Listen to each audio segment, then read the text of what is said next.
আল মাজলিস authentic Arabian restaurant, যেখানে Arabian খ্যাপসা, mandi, Hanif থেকে শুরু করে মোটামুটি সব পপুলার আরাবিয়ান খাবারগুলো পাওয়া যায়। আজকের এই ফুড জার্নিতে আপনাদেরকে নিয়ে যাচ্ছে আল মাজলিস আরাবিয়ান রেস্টুরেন্টে, যেখানে আরাবিয়ান শেফ দ্বারা অথেন্টিক ভাবে আরাবিয়ান খাবারগুলো প্রস্তুত করা হয়। লেট নাইটে আপনি যদি ফাইন ডাইনিং রেস্টুরেন্টে স্বাদ নিতে চান তাহলে চলে আসতে পারেন এই রেস্টুরেন্টে।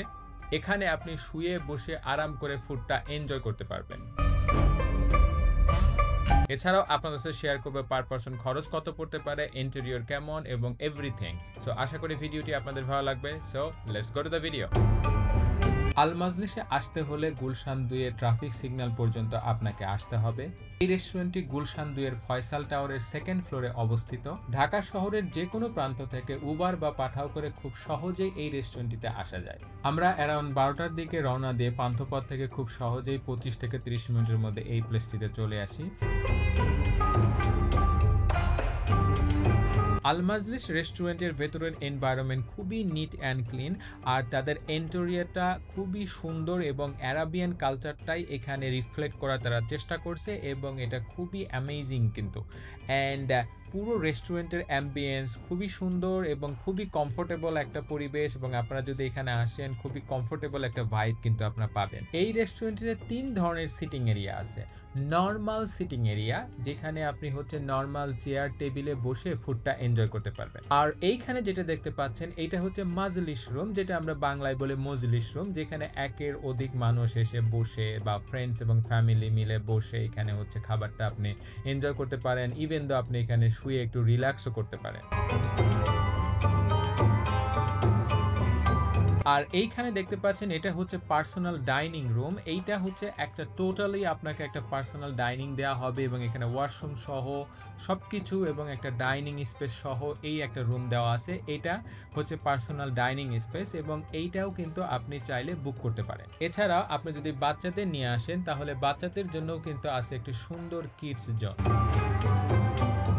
খাবারের মেনুতে মূলত আরাবিয়ান সব জনপ্রিয় খাবারগুলোই এখানে পাওয়া যায় এবং এখানে খ্যাপসা, মান্ডি, হানিফ থেকে শুরু করে কাবাব এবং শিক কাবাব, নান এসব জিনিসও পাওয়া যায়। এছাড়াও আছে ডেজার্ট এবং কিছু ধরনের কফি, এগুলোও পাওয়া যায়। অ্যান্ড এখানে কিন্তু আপনি প্ল্যাটার হিসাবে স্পেশালি খ্যাপসা, মান্ডি বা হানিফ এগুলো আপনি প্ল্যাটার হিসাবে অর্ডার করতে পারেন, অথবা এগুলো সিঙ্গেলও কিন্তু পাওয়া যায়, সেগুলোও আপনি অর্ডার করতে পারেন। রেস্টুরেন্টে যাওয়ার পর তারা আমাদেরকে একটি ওয়েলকাম ড্রিঙ্কস দেয়। এই ওয়েলকাম ড্রিঙ্কসটা মূলত ছিল এক ধরনের ইয়েমেনি স্যুপ এবং এর সাথে লেবু এবং টমেটোর চাটনি দিয়েছিল এবং এটা মিশিয়ে খেতে আসলে অসাধারণ লেগেছে। ওয়েলকাম ড্রিঙ্ক শেষ করার পর তারা আমাদেরকে ইনভাইট করে তাদের কিচেন এরিয়াটা ঘুরে দেখার জন্য, এবং সত্যি বলতে এই এক্সপিরিয়েন্সটা ছিল আমার কাছে অসাধারণ। তাদের কিচেনটা ছিল খুবই নিট অ্যান্ড ক্লিন এবং 2 জন আরাবিয়ান শেফ আমাদেরকে পুরো প্রক্রিয়াটা দেখাচ্ছিল তারা কিভাবে অথেন্টিক আরাবিয়ান খাবার তৈরি করে।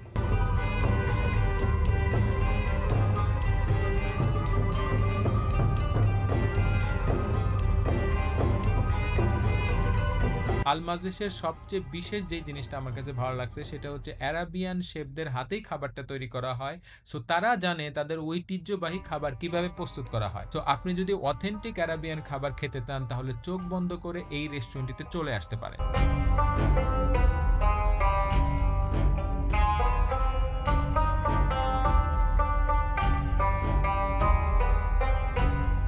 আমরা যে প্ল্যাটারটি অর্ডার করেছিলাম এইটা ছিল মূলত হচ্ছে কোয়ার্টার ল্যাম মান্ডি প্ল্যাটার, এবং এই প্ল্যাটারের সাথে হচ্ছে বিভিন্ন ধরনের সালাদ এবং পেঁয়াজ এসব কিছু দেওয়া হয়েছিল। তবে এই খাবারটা বেসিক্যালি মূলত হচ্ছে আপনার বিভিন্ন ধরনের ড্রাই ফ্রুটস এর মধ্যে থাকে, যেমন হচ্ছে কিশমিশ, বাদাম এবং জাফরান, এগুলোর ফ্লেভার থাকে এবং সাথে অনেকগুলো ল্যামের মাংস থাকে।